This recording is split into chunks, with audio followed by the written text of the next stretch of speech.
कुछ औरतें दिखती सीधी हैं, लेकिन शराफत का चोला ओढ़कर वह अंदर ही अंदर गुल खिलाती रहती हैं।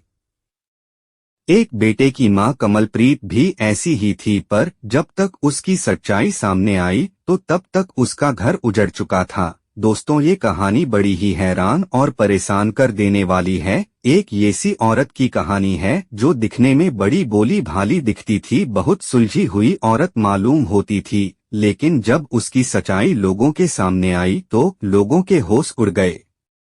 दोस्तों, कहानी सुनाने से पहले एक छोटी सी रिक्वेस्ट की चैनल सब्सक्राइब करें और वीडियो को लाइक शेयर करना ना भूलें, क्योंकि दोस्तों आपकी एक लाइक से हमारी बहुत ज्यादा मदद हो जाती है। तो दोस्तों प्लीज हेल्प मी। तो चलिए कहानी को विस्तार पूर्वक शुरू करते हैं। दोस्तों, मार्च 2019-2018 की सुबह कमलप्रीत कौर अपने पति हरजिंदर सिंह से यह कहते हुए घर से निकली थी कि उसके मायके में किसी की तबीयत खराब है, इसलिए वह राहुल को लेकर वहां जा रही है। पत्नी की यह बात सुनकर हरजिंदर ने कहा, ठीक है, हो आओ। ज्यादा परेशानी वाली बात हो तो तुम मुझे फोन कर देना, मैं भी पहुंच जाऊंगा। हाँ, तुम्हारी जरूरत हुई तो फोन कर दूंगी, और कोई ज्यादा चिंता वाली बात नहीं हुई तो 2 दिन में वापस लौट आऊंगी, कमलप्रीत बोली। मूल रूप से पंजाब के जिला पटियाला के गांव बल्लोपुर की रहने वाली थी कमलप्रीत। करीब 12 साल पहले जब वह 19 बरस की थी, तब उसकी शादी हरियाणा के गांव गनौली के रहने वाले हरजिंदर सिंह से हुई थी। यह गांव जिला अंबाला की तहसील नारायणगढ़ के तहत आता है।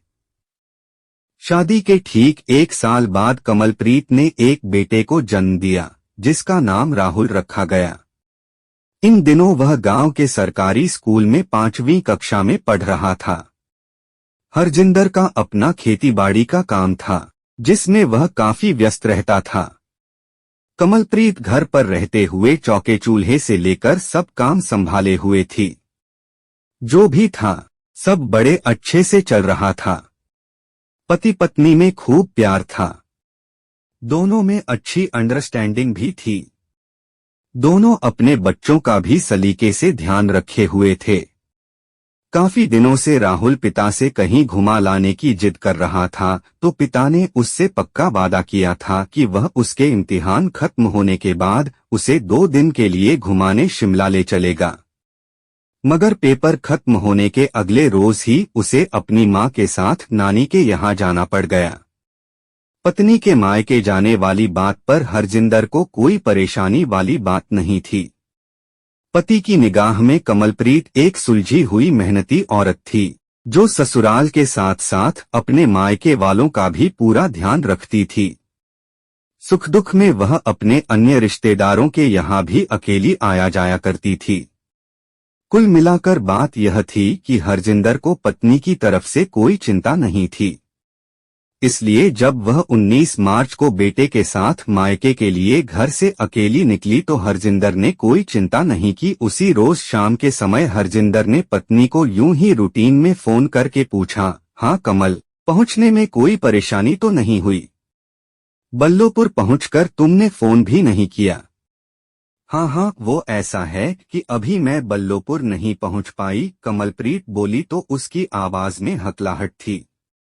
पत्नी की ऐसी आवाज सुनकर हरजिंदर को थोड़ी घबराहट होने लगी। उसने पूछा, बल्लोपुर नहीं पहुंची तो फिर कहाँ हो? अभी मैं शहजादपुर में हूँ।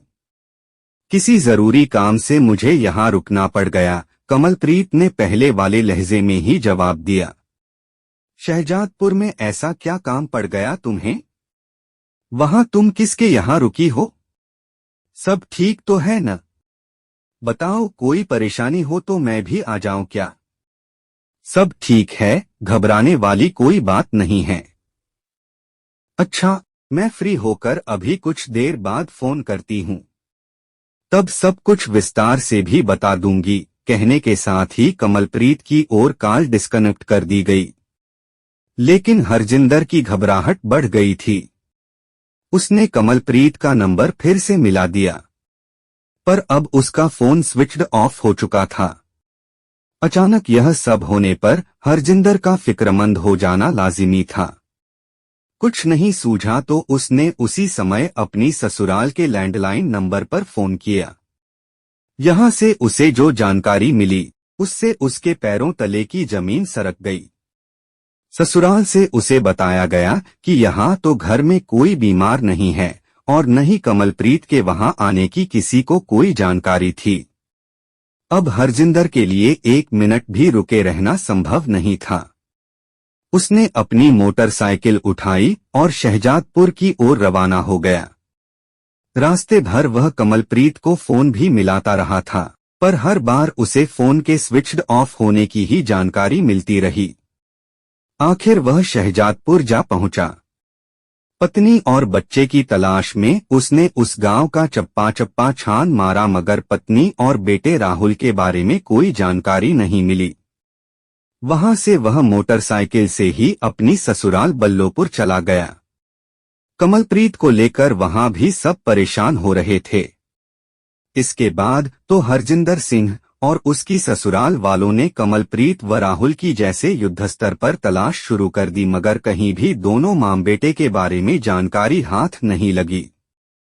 19 मार्च 2018 का दिन तो गुजर ही गया था, पूरी रात भी निकल गई। 20 मार्च को भी दोपहर तक तलाश करते रहने के बाद सभी निराश हो गए तो हरजिंदर शहजादपुर थाने पहुंच गया।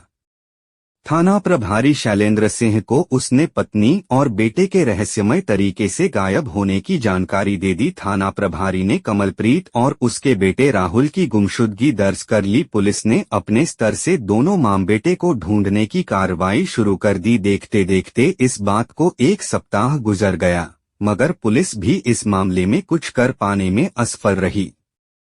बात 26 मार्च 2018 की थी। थाना प्रभारी शैलेंद्र सिंह उस वक्त अपने ऑफिस में थे। तभी एक अधेड़ उम्र के शख्स ने उनके सामने आकर दोनों हाथ जोड़ते हुए दयनीय भाव से कहा, सर, मेरा नाम ओम प्रकाश है और मैं यमुनानगर में रहता हूँ। जी हाँ, कहिए, शैलेंद्र सिंह बोले।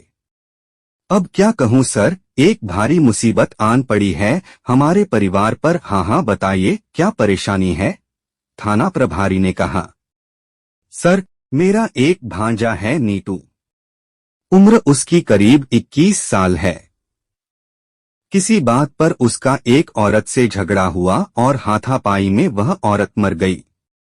उसने उसकी लाश को कहीं ले जाकर दफन कर दिया। जब इसकी जानकारी मुझे हुई तो हमने उसे समझाया कि गलती हो जाने पर कानून से आंख मिचौली खेलने के बजाय पुलिस के सामने आत्मसमर्पण करना ही बेहतर होगा, ओम प्रकाश ने बताया। इस पर एक बारगी तो शैलेंद्र सिंह चौंके, फिर खुद को संभालने का प्रयास करते हुए बोले, मतलब यह कि आपके भांजे ने किसी की जान ली, फिर उसकी लाश भी ठिकाने लगा दी। अब सरेंडर का प्रस्ताव लेकर आए हो तो यह भी बता दो कि किन शर्तों पर सरेंडर करवाओगे? कोई शर्त नहीं सर। लड़का आपके सामने तो अपना अपराध कबूलेगा ही, अदालत में भी ठीक ऐसा ही बयान देगा, भले उसे कितनी भी सजा क्यों न हो जाए। बस आपसे हमें सिर्फ इतना सहयोग चाहिए कि थाने में उस पर ज्यादा सख्ती न हो, ओम प्रकाश ने कहा। देखो, अगर वह हमें सहयोग करते हुए सच्चाई बयान करता रहेगा तो हमें क्या जरूरत पड़ी है उससे सख्ती से पेश आने की? जाओ, लड़के को लाकर पेश कर दो। यदि वह सच्चा है तो यहाँ उससे किसी तरह की ज्यादती नहीं होगी। ठीक है सर, मैं समझ गया। लड़का थाने के बाहर ही खड़ा है, मैं अभी उसे लाकर आपके सामने पेश करता हूँ। कहने के साथ ही ओम प्रकाश बाहर गया और थोड़ी ही देर में एक लड़के को लेकर थाने में आ गया। यही है मेरा भांजा नीटू सर, उसने बताया। जिस वक्त ओम प्रकाश नीटू को लेकर थाना प्रभारी के ऑफिस में पहुंचा था, पुलिस वाले बगल वाले कमरे में एक अभियुक्त से गहन पूछताछ कर रहे थे। जरा सी देर में वहां से चीख चिल्लाहट की भयावह आवाजें आने लगी थीं। ये आवाजें सुनकर नीटू थर-थर कांपने लगा। फिर वह दबी सी आवाज में ओम प्रकाश से बोला, मामा, ये लोग मेरा भी क्या ऐसा ही हाल करेंगे? नहीं करेंगे बेटा, मैंने SHO साहब से सारी बात कर ली है। फिर जब तुम एकदम सच्चाई बयान कर ही रहे हो तो फिर डर कैसा? ओम प्रकाश ने समझाया। यही तो डर है मामा, मैंने आपको भी पूरी सच्चाई नहीं बताई। दरअसल मैंने औरत के साथ साथ उसके बेटे का भी मर्डर कर दिया है और दोनों की लाशें एक साथ दफनाई हैं। नीतू की यह बात थाना प्रभारी के कानों तक भी पहुंच गई थी। उन्होंने नीतू को खा जाने वाली नजरों से देखते हुए कहा, मुझे पहले ही से शक था कि तुम्हारे अपराध का संबंध गणौली की कमलप्रीत और उसके बच्चे की गुमशुदगी से है। अब तुम्हारे लिए बेहतर यही है कि तुम अपने घिनौने अपराध की सच्ची दास्तान अपने मामा को बता दो, वरना दूसरे तरीके से सच्चाई उगलवानी भी आती है। थाना प्रभारी के इतना कहते ही ओम प्रकाश नीतू को लेकर एक दूसरे कमरे में ले गया। इसके बाद नीतू ने अपने अपराध की पूरी कहानी मामा को बता दी। नीतू के बताने के बाद ओम प्रकाश ने सारी कहानी थाना प्रभारी को बता दी। थाना प्रभारी ने ओम प्रकाश के बयान दर्ज करने के बाद उसे घर भेज दिया। फिर नीतू को गिरफ्तार कर उसे अदालत में पेश कर 2 दिन के पुलिस रिमांड पर लिया। रिमांड अवधि में उससे व्यापक पूछताछ की गई। इस पूछताछ में उसने जो कुछ पुलिस को बताया उससे अपराध की एक सनसनीखेज कहानी कुछ इस तरह सामने आई। करीब 1 साल पहले की बात है।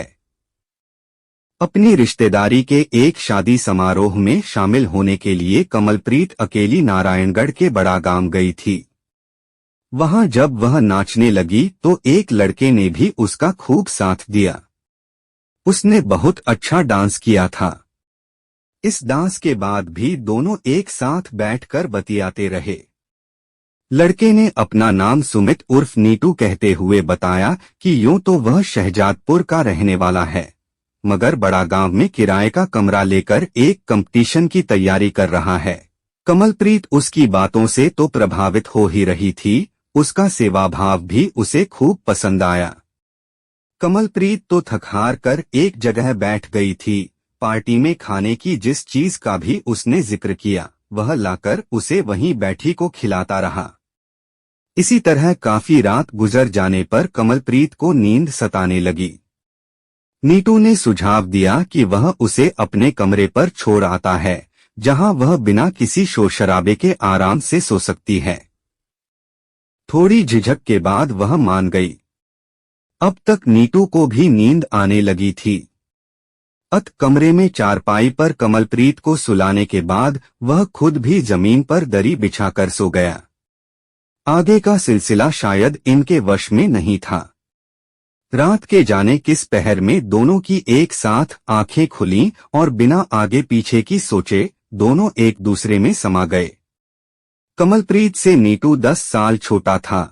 उस मिलन के बाद कमलप्रीत उसकी दीवानी हो गई।